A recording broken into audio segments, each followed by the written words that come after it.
Hey guys, welcome back to the channel. Welcome to another video. It's another all new news roundup that we got in store today. We're talking about transfers. We're talking about yesterday's Premier League action. We've also got an exciting debut to talk about as well. But before we go any further in talking about any of these things, I would like to remind you to please like the video and also subscribe for new. Both things will always and forever be greatly appreciated. But for now, let's get back to talking about some of the biggest news headlines from the world of football. Beginning with possibly, I say possibly because I don't think it's likely, but possibly a return to Liverpool for one very big star striker. We're going to be diving headfirst into this news that possibly there could be a return on the cards for Luis Suarez to Liverpool. Now, this story has been whispered about in the background for some time now, and like I say, to be honest, I don't really think that there's anything to it, but I still find it interesting nonetheless. Suarez spearheaded Atletico Madrid to a La Liga title last season. He was the main figurehead to their attack, and he drove them to another La Liga title in last season.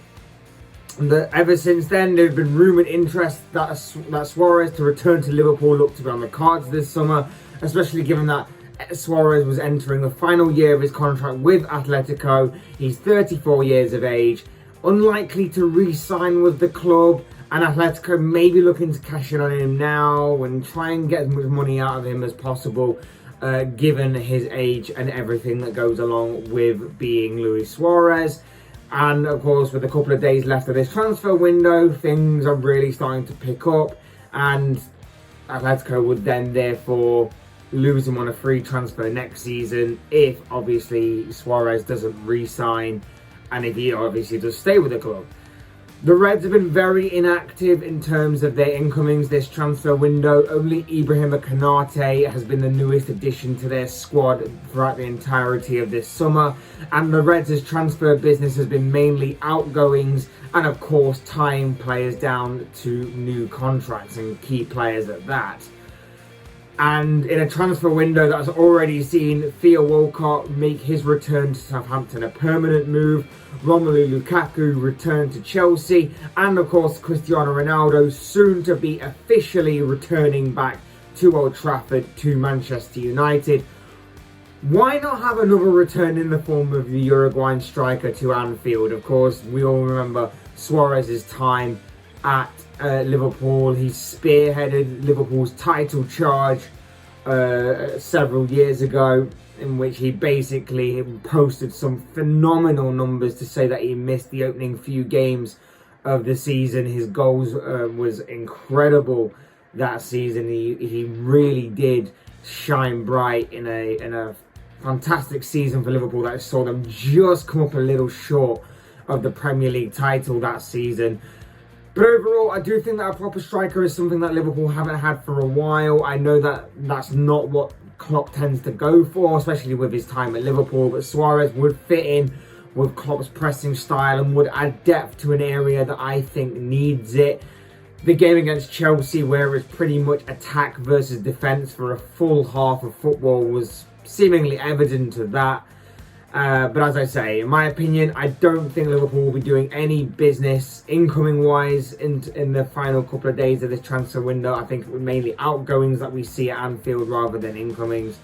But we'll wait and see. Stranger things have happened, and of course, these things can definitely pick up very, very quickly. Next up, the latest regarding Cristiano Ronaldo's return to Manchester United. The news is that he has completed his medical and is now in the process of obtaining a visa.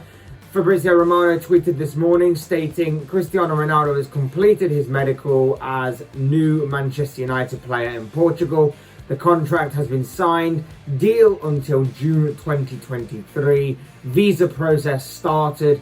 His salary could change depending on the many add-ons included in the contract with Manchester United.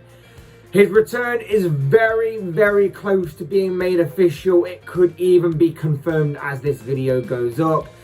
United players and supporters especially have expressed their excitement of this. They are absolutely buzzing about the news ever since that it became apparent that United were going in for the Portuguese superstar once again. And as I've said, he will boost their chances of winning silverware this season, no doubt about it. But of course, it's not a foregone conclusion. But he definitely boosts their chances nonetheless.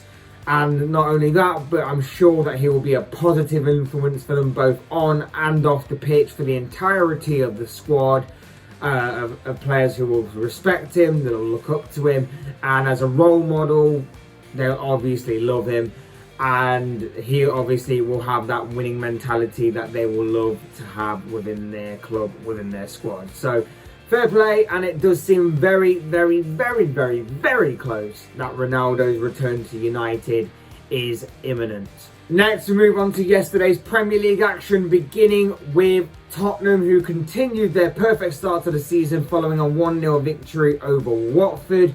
Son Heung-min scored the only goal of the game from a wide free kick, which was basically a cross-come shot kind of thing that beat everybody in the penalty area and went all the way through into the back of the net. A complete error, in my opinion, on the Watford goalkeeper's part not to have dealt with that with that delivery.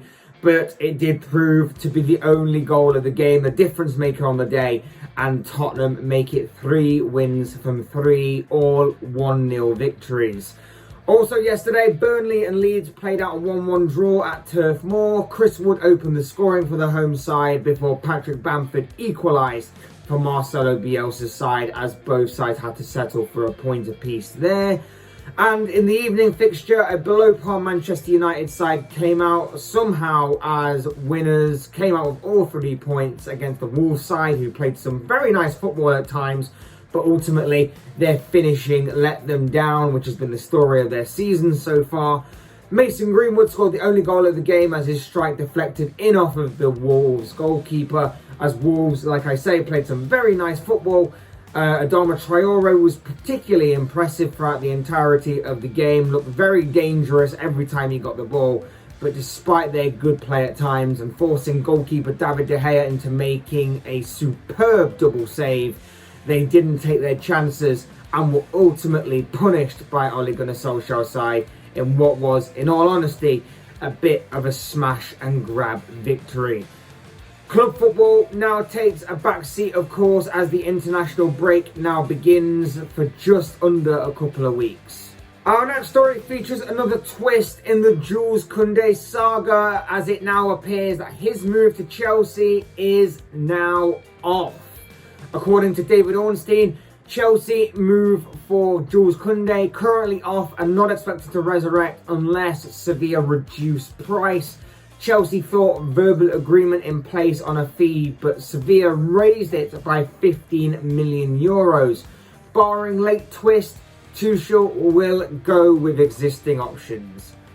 It was expected that following the departure of Kurt Zouma a couple of days ago that the Kounde deal would get over the line, that his arrival at Stamford Bridge would be imminent, but as of right now, it's not happening. But these things can easily reignite, and with just under 36 hours to go of the transfer window at the time of recording, we wait and see if this one can be resurrected. Next up, Everton appear to be in talks with Arsenal over the possibility of signing Ainsley Maitland-Niles. Again, according to David Ornstein, Everton are in talks with Arsenal for a deal to sign Ainsley Maitland-Niles on loan with an option to buy. Offer submitted, Arsenal considering internally before responding. Talks ongoing, versatile 24-year-old under contract at Arsenal until 2023. He said in the past that his preference is to play in midfield, but he's been used by Arsenal to cover a variety of different positions. He's covered at right back, he's covered at right wing back, and I think even a few times, if I remember correctly, he covered even at left back / left wing back. So yeah, he is quite versatile across the midfield positions and of course across defensive positions as well. But with so much movement happening at Arsenal this summer, it seems that a move on the cards would be the right thing for everybody involved, as his playing time seems to be a little bit reduced over the period of that time. Elsewhere, Ruben Dias has signed a new Manchester City contract. The Portuguese centre-back signed for City, of course, last year for a fee believed to be in the region of £62 million, with possible add-ons taking that up to a £65 million mark. And of course, he played a massive part in City's season last year. He obviously was a major part in City reclaiming their Premier League title, winning the Carabao Cup, and of course helping them reach the Champions League final as well, although of course they weren't successful in that final one. His impressive season saw him be named UEFA Champions League's Defender of the Year, as well as the Football Writers Association Player of the Year as well. Very, very impressive year and season for him.